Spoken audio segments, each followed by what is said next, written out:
हरे कृष्ण कृष्ण कृष्ण हरे हरे हरे राम राम राम हरे हरे राधे राधे। नमस्कार भक्तबृंद, आजकेर पर्वे आमरा जानबो दामोदर मास बा कार्तिक मासेर की खावा उचित नय, जे खाबारगुली आमरा आमादेर खाद्य तालिका थेके बर्जन करब अर्थात एई मासे खाबो ना। दामोदर मास बा कार्तिक मास सनातन धर्म अवलम्बीदेर काछे अत्यंत गुरुत्वपूर्ण मास। एई मास भगवान विष्णुर अत्यंत प्रिय। चातुर्मास्य व्रतेर शेष मास हलो कार्तिक मास।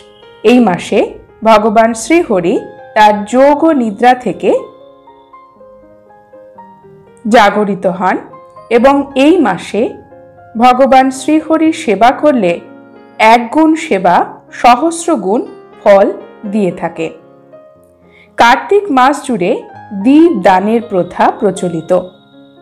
कार्तिक मासेर 1 तारिख थेके संक्रांति पर्यन्त प्रत्येक दिन माटिर प्रदीप प्रज्वलन करते बला हय एते भक्तरा पुण्य अर्जन करे थाकेन। आसुन जेने नि कार्तिक मासे जे खाबारगुली आमरा बर्जन करब। भगवान श्रीहरिर अत्यंत प्रिय हওয়ার कारणे एवं ऋतु परिवर्तन जनित कारणे कार्तिक मासे निरामिष आहार ग्रहण करते बला हय। माछ मांस डिम पेঁয়াজ रसुन এই ধরনের খাবার বর্জন করতে বলা হয়, আমিষ জাতীয় খাবার। এছাড়াও এই সময় প্রাণীজ খাবার বর্জন করতে বলার কারণও রয়েছে। এই সময় বেশিরভাগ প্রাণীরা প্রজনন ক্রিয়ায় তাদের শরীরকে ব্যস্ত রাখে। এর ফলে বিভিন্ন ধরনের রোগ তৈরি হয় প্রাণীদের শরীরে। তাই এই মাসে মাছ মাংস ডিম এই ধরনের খাবার খেতে মানা করা হয়, আমিষ জাতীয় খাবার বর্জন করতে বলা হয়। দামোদর মাসে মাসকলাই বেগুন বরবটি শিম এই ধরনের সবজিকেও বর্জন করতে বলা হয়েছে। এছাড়াও পটল কলমি শাক মধু এটিও কার্তিক মাসে বর্জনীয়।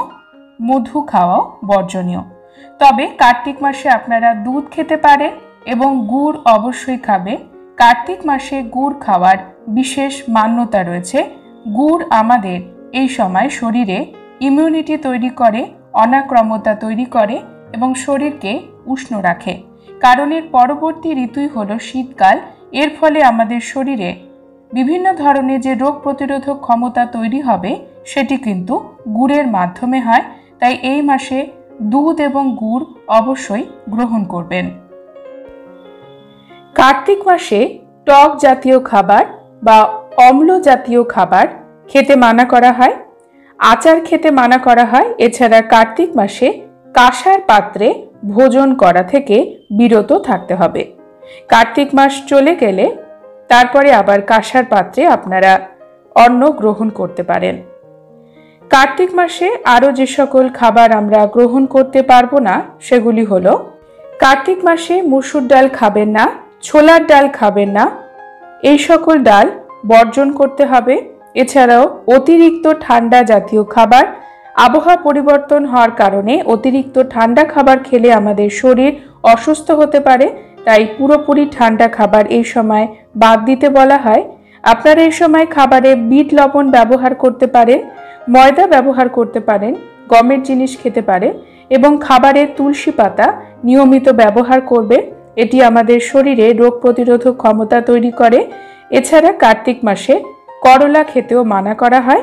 কার্তিক মাসের পরবর্তী সময়ে করলা খেতে বলা হয়। ভক্তরা, আজকের পর্ব এখানেই শেষ করছি। পরবর্তী পর্বে নতুন একটি বিষয় নিয়ে আপনাদের সঙ্গে কথা হবে।